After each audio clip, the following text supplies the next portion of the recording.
ini, lalu kita akan memasang lampu kepala. Langsung masuk ke checklist ya, silakan.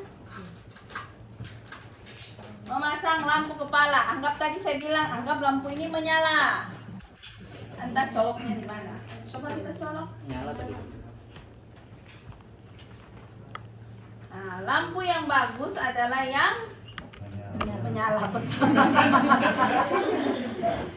Apalah arti sebuah handphone mahal pun tapi kalau nggak menyala, buat apa ya? Kedua, kalau nggak punya paket data, buat apa? Jadi lebih baik handphone kulu-kulu tapi selalu ada paket datanya. Coba kau pakai kekuatan itu dilonggarkan itu. Keras mau dari dokter, dokter coba. Tapi kan kau sudah makan. Tanganmu tidak luka. Mana? Bayu, tolong yuk. Jadi lampu, sudah. Itu selain dari, salah bukan. Ini lampu, ingat ya, lengkungannya kan ada yang datar, ada yang bergelombang. Yang bergelombang itu menghadap bawah. Terus kita pakainya itu, ini bisa ini juga, kan kau sudah makan. Enggak kan, saya juga sudah sih deh. Cuma pura-pura kan wanita lemah.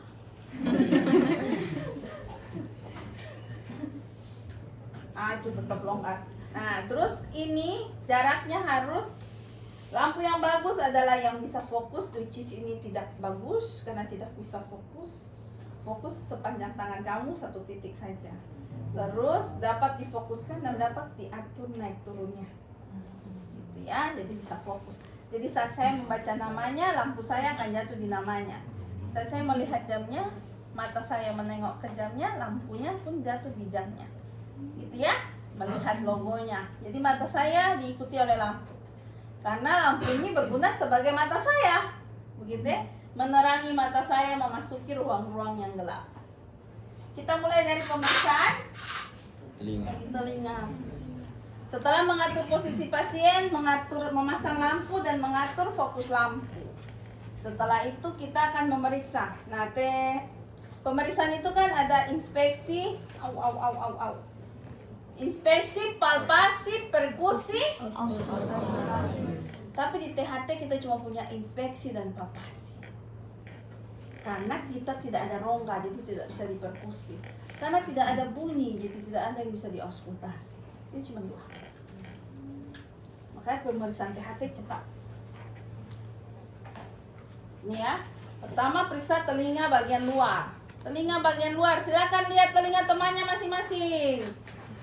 Nah, telinga bagian luar ya. Kalau telinga kita bilang normotia, berarti sama kanan dan kiri. Tidak yang besar sendiri kanan, tidak besar sendiri kiri.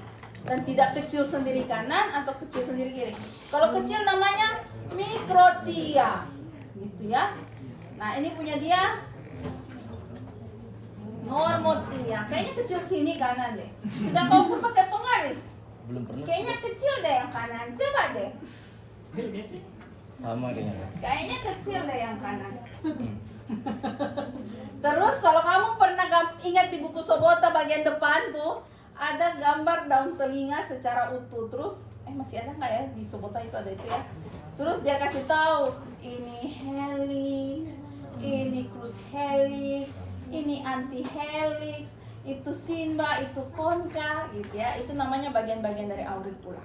Dan ingat lagi, auricula itu bukan tulang tetapi kartilage. Jadi di sini tidak akan patah. Tapi ada satu bagian telinga, daun telinga tidak punya tulang, yaitu lobulus.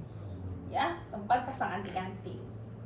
Makanya kalau orang tusuk anting-anting nggak sakit, orang cuma jaringan ikan, gitu ya. Jadi setelah lihat telinga, daun telinga apa dinilai? Udem, hiperemis, laserasi, ada massa, begitu ya. Lihat bagian depan preauricula, lihat auricula dan lihat di retroauricula. Oke, sudah tidak ada kelainan, kita masuk dengan palpasi. Palpasi apa? Ditekan coba nih. Ini lucu. Tidak menonjol, memang kecil ini. Coba itu menonjol enggak? Oh, tidak juga. Sama dong. Tragusnya lucu. Tekan tragus, ada nggak nyeri tekan? Tarik auricula, ada nggak nyeri tarik? Terus tekan di retroauricula, ada nggak nyeri di retroauricula? Itu palpasi. Sudah, sekian auricula. Kita lanjut ke liang telinga. Nah, kalau liang telinga kita harus pakai spekulum. Caranya, ayo semua pegang daun telinga teman yang bisa dipegang. Tarik retro, lateral, retro, posterior, lateral, posterior, superior, supero, lateral, posterior. Ya, lihat cara saya memegang itu, gitu ya. Kalau sudah lurus, masukkan ini. Kalau belum lurus, jangan coba masukkan. Ini saya tidak tarik, saya masukkan, saya akan tabrak ini, benar ya? Iya. Nah, tapi kalau saya tarik, maka dia tidak akan saya tabrak. Beda ya? Lalu dilihat di dalam telinganya. Apa yang dinilai? Udem. Kamu tidak akan kelihatan, kenapa? Tidak ada cahaya. Hanya cahaya ilahi. Ya? Apa yang dinilai tadi lagi? Udem, hiperemis. Tapi kalau di sini ada serumen. Ada nggak serumen temanmu? Nggak ngerti, orang nggak kelihatan. Dia tidak bersih. Terus sekret gitu ya, karena itu menentukan kelainan-kelainan di THT. Terus setelah melihat ini, kita akan lanjut kalau mau gampang pakai otoskop. Tapi kalau pakai otoskop lampunya di taruh dulu. Karena ini sudah ada lampu. Sama prinsip mau pakai otoskop, pegang seperti pegang pulpen, lalu tarik posterolateral superior, otoskop masuk, maka kamu bisa lihat gendang telinga. Ayo Fas, lihat nih gendang telinga teman. Enak ya. Tarik dulu sampai lurus, lalu masukkan lurus-lurus gitu, terus diintip. Pegang seperti pegang pulpen. Tariknya ini semangat deh. Wih, santai. Lurus, baru masuk, terus lihat gendang telinganya ya. Gendang telinganya dinilai, oh telinga dia bersih, jadi gendang telinganya langsung bisa kelihatan. Ada apa di dalam Pak? Kelihatan toh? Ada membran putih, ada refleks cahaya. Jadi yang dinilai apa? Utuh atau tidak utuh. Terus ada refleks cahaya atau tidak. Warnanya bagaimana? Kalau ada perforasi, jabarkan perforasi. Sudah, dan itu kita langsung tahu otitis eksternal, otitis media atau tidak otitis. Bisa? Selesai telinga, lanjut ke pemeriksaan pendengaran. Itu benar ya? Pemeriksaan pendengaran. Garpu tala ini bisa dipukul begini juga bergetar.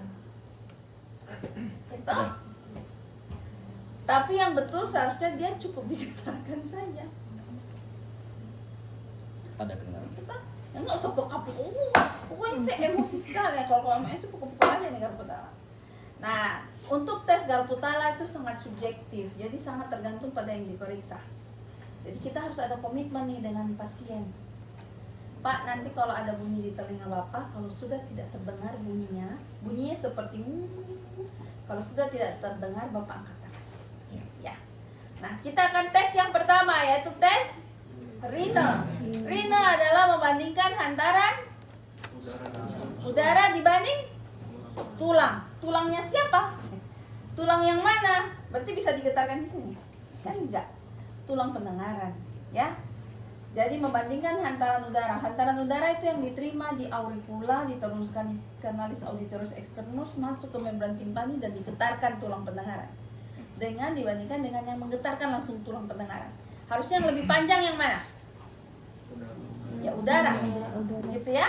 Jadi harusnya yang udara. Nah, mengetes udara cukup meletakkannya di depan daun telinga sampai pasien sudah tidak mendengar. Tadi kita suruh diangkat tangan ya.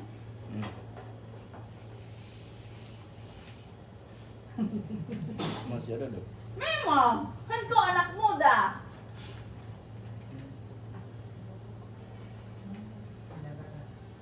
Satu jam kali nanti dia. Ingat deh, jaraknya sekitar 10, baru kita pindahkan ke belakang. Harusnya terdengar nggak? Sekarang sudah mati dok. Ya, angkat tangan kan tadi. Iya tadi saya sudah angkat tangan. Tidak, pas pindah lagi angkat tangan. Oh iya. Artinya AC lebih panjang daripada betul? Konfirmasi, sorry. Konfirmasinya sorry. Sekarang getarinya taruh langsung di sini. Terdengar kan? Iya terdengar dok. Oke. Kalau sudah tidak terdengar angkat tangan. Dah. Masih terdengar kan? Iya. Nah, ini namanya konfirmasi, berarti AC lebih panjang daripada BC. Beneran kan? Karena dibalik pun betul. Selanjutnya, tapi ini artinya kesimpulannya apa? Bila AC lebih besar daripada BC sama dengan Normal. normal. Kalau BC lebih besar daripada AC sama dengan konduksi. Tapi masih salah. Normal atau sensori neural. Jadi masih ada ataunya ini, Dek. Jadi kita teruskan dengan pemeriksaan kedua. Sorry. Pemeriksaan ini untuk membandingkan lateralisasi ada tidak pada pasien ini, kanan atau ke kiri. Sesuai dengan keluhan pasien. Nah, ini kebetulan pasiennya tidak mengeluh kan? Berarti harusnya pasien normal ya. Kalau normal bisa tidak ada lateralisasi, pasti tidak ada lateralisasi.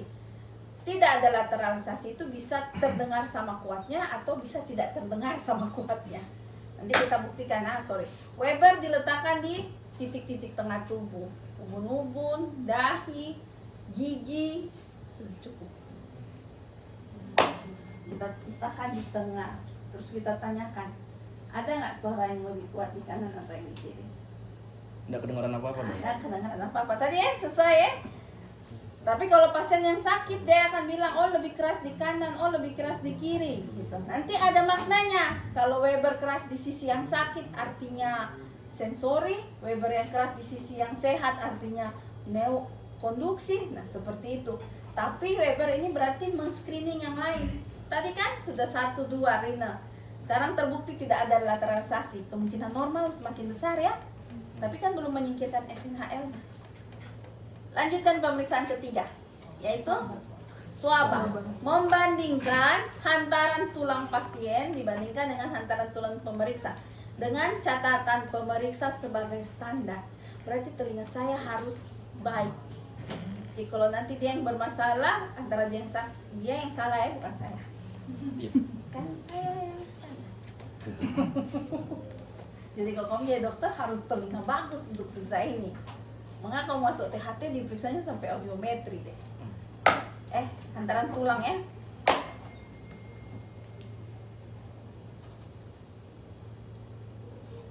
Sampai tidak mendengar angkat tangan.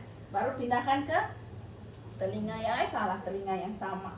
Saya juga sudah tidak mendengar. Benarkah sama?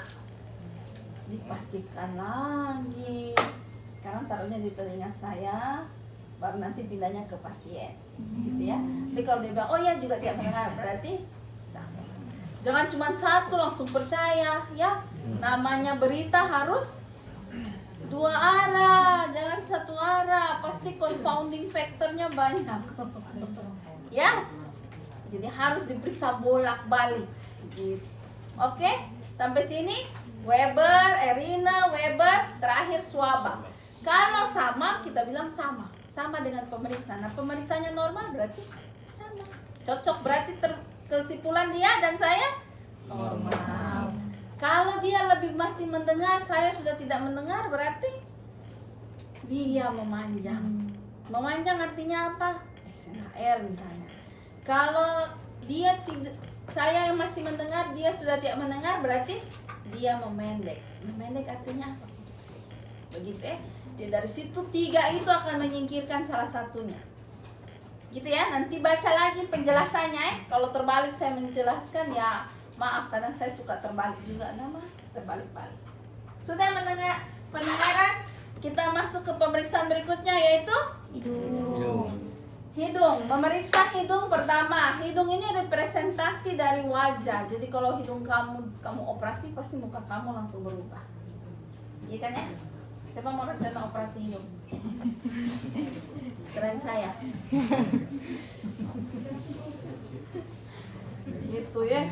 Jadi kenapa? Karena hidung ini paling menonjol dari muka. Jadi orang kalau melihat itu selain melihat mata, melihat hidung, bener ya. Gitu. Jadi kita lihat hidungnya, inspeksi. Ada nggak deformitas? Ada nggak bisa hidungnya bengkok, hidung itu ada yang bengkok. Kalau nggak percaya, hidungnya dia itu coba tenterin, nanti kamu lihat tuh garis hidungnya itu jatuh di satu titik atau titiknya menyebar. Tapi ada yang bengkok normal, ada yang bengkok karena kecelakaan. Yang saya cerita ini bengkok yang saya akan sarankan kamu pahami yang bengkok karena kecelakaan, gitu ya. Karena nanti orang tuanya datang, ini tadi kena di pintu dok, berdarah, patas tau dokter. Tapi lurus-lurus saja, gitu kan. Setahu itu kan banyak nanti di UGD, setahu gitu ya. Habis itu lihat wajah pasien. Kalau kecelakaan biasanya wajah ini juga ada yang deformitas, gitu ya. Di situ kita akan palpasi. Apa yang akan kita palpasi? Tulang. Di hidung tulang mana? Lihat deh. Tadi kan telinga ini auricula full, sampai sepertiga lateral dalam pun masih auricula full. Cartilago.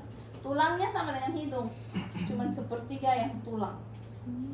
Jadi kalau mau pukul orang jangan pukul di sini, pukul langsung di sana. Ingat ya, ya deh cewek jangan pukul di sini, salah. Sini deh. Gitu ya. Kita kan dokter, tahu titik-titik lemah.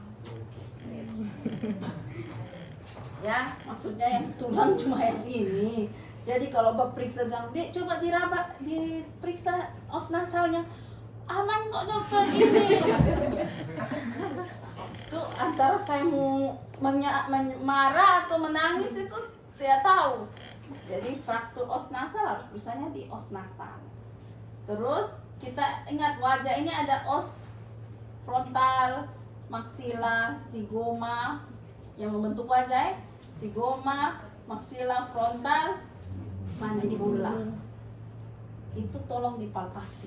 Pada pasien yang fraktur wajah itu pasti ada yang patah. Dan biasanya fraktur wajah datang dengan fraktur nasal. Jadi kita tuh dapat tuh nasal sekaligus wajah. Gitu ya. Sudah tidak ada tanda-tanda patah, bagaimana nanti tugasmu di muskuloskeletal sudah toh? Belum. Sudah kan? Blok 14 toh? Apa tanda-tanda patah kalau dipegang-pegang? Nanti itu diterapkan lagi di fraktur wajah. Habis itu tidak ada, kita lanjut. Inspeksi sudah, palpasi sudah. Sekarang kita ke hidung yang sebenarnya. Oh ya, itu tadi hidung bukan sebenarnya. Hidung itu ada hidung luar, ada hidung dalam. Yang kita mau masuk ini hidung dalam. Ingat ya, kalau Bapak periksa dari tadi itu kenapa pakai lampu? Karena tangan satu itu fiksasi. Nah, fiksasi ke arahmu kan kamu nggak boleh susah. Pasien aja yang mengong-mengong kita. Cara pegang ini taruh di titik tengah, terus ini kan ada lengkungnya taruh di lengkung tangan, 3 jari membuka, 1 jari fiksasi. Tangan satu fiksasi mukanya pasien, hadapkan ke kamu. Ingat, hidung itu menghadapnya ke bawah, nggak ada hidung menghadap ke atas. Jadi masuk dari arah bawah, buka ke arah depan, dan dinilai hidungnya dia. Oh, dia ini rinitis. Nggak. Gitu ya, ada tarik tutup, setengah tertutup, tarik keluar. Gitu ya. Bisa pakai tangan kiri, bisa. Tapi ingat, jangan ada Bapak periksa begini. Pasien lari, coba kau lari. Menghindar gitu. Gitu ya. Makanya pegang begini muka pasien. Masuk dari bawah, fiksasi ya. Masuk dari bawah, buka ke arah depan. Lihat, setengah tertutup, tarik keluar. Ya, apa yang dinilai? Konkanya, udem apa tidak, warna mukosanya, hiperemis apa tidak, ada tidak sekret, ada tidak benda asing, ada tidak polip, ada tidak tumor, sekian. Ya, gampang kan terlihatnya. Ini tidak steril aja, jangan pakai lagi. Sebelumnya tidak belum steril kan? Ya udah salahmu. Emang hidungmu steril. Kena rinitis nanti saya dokter. Emang udah rinitis kok.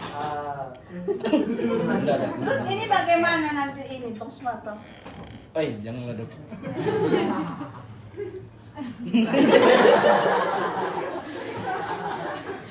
Nanti sudah pernah pakai lagi kejadian ini ya. Sudah ganti-ganti mulut ini dok. Enggak sih. Ih. Ya, kalau mulut sekarang kita inspeksi lihat. Oh tunggu, hidung belum selesai. Ada palpasi sinus paranasal ya. Nah sekarang sinus paranasal kalau kamu lihat di buku itu ada dia cerita tentang transiluminasi. Transiluminasi itu harus dilakukan di tempat yang gelap, terus pakai cahaya. Pasiennya itu taruh ini, tapi kan harus tempat yang gelap. Nanti ditaruh di daerah sinus, ini dia akan berpendar. Tapi karena ini tidak tempat yang gelap, susah. Ditaruh di sini dia harus berpendar di sinus frontal. Taruh di sini dia harus berpendar di sinus maksila. Ini namanya transiluminasi. Tapi di checklist kita palpasi. Palpasi sinus maksila, silakan palpasi sinus maksilanya masing-masing. Caranya titik jempolnya taruh di fossa caninanya. Fossa canina. Terus tekan ke atas. Ada sakit tidak? Enak ya? Ya karena ini kan titik-titik Kedua, di antara medial alis. Tekan ke arah atas. Gitu ya. Ada nggak yang nyeri? Biasa pasien sinusitis akut itu akan nyeri. Kita cuma bisa raba 2 karena cuma 2 yang besar. Yang sinus ethmoid sama sinus sphenoid itu tidak bisa teraba. Ethmoid bisa tapi ke dalam sana. Dia cuma pakai begini. Sekarang ke tenggorokan. Mulut dilihat dari luar dulu ya, kan inspeksi. Ada tidak misalnya laterasi, udem, robekan dan seterusnya. Setelah itu minta pasien untuk membuka mulut. Silakan dibuka mulutnya. Nah, kalau dia buka mulut, terus kita lihat giginya, gusinya. Pakai ini digunakan begini untuk menarik ke arah bukal. Gitu ya. Bisa dibayangkan ya? Menarik ke arah bukal. Terus suruh dia menggerakkan lidah, menilai nervus 12, hipoglossus. Terus ini lidah. Kita tempelkan begini di atas lidah sampai ke posterior. Lalu tekan ke arah bawah dan minta pasien mengucapkan kata A. Cara pegangnya begini ya. Jangan pegang cuma di ujung begini, goyang itu deh. Pegang itu di tengah. Ada penyanggah, ada penekan, ada yang menahan. Jadi tidak full tekanan ke lidah. Lalu masukkan, ini kan lidah gendut gini ya. Kita masukkan segitu. Sampai di ujung lidah lalu tekan dan minta pasien bilang A. Nanti kalau dia bilang A, maka kita akan menilai tonsil, arcus faring, tonsil, arcus faring posterior, dinding faring belakang sana ada apa. Gitu ya. Nanti dijabarkan. Setelah itu dikeluarkan lalu dibersihkan. Selesai nih pemeriksaan THT. Nanti kalau di koas harus tambah dengan pemeriksaan kepala dan leher. Gitu. Ada yang mau bertanya nggak sampai sini? Terus kedua, ada yang mau memperagakan nggak sampai sini? Tapi jelas mulut sudah off ya, itu nggak ngerti deh. Ada yang mau bertanya dulu nggak? Ada?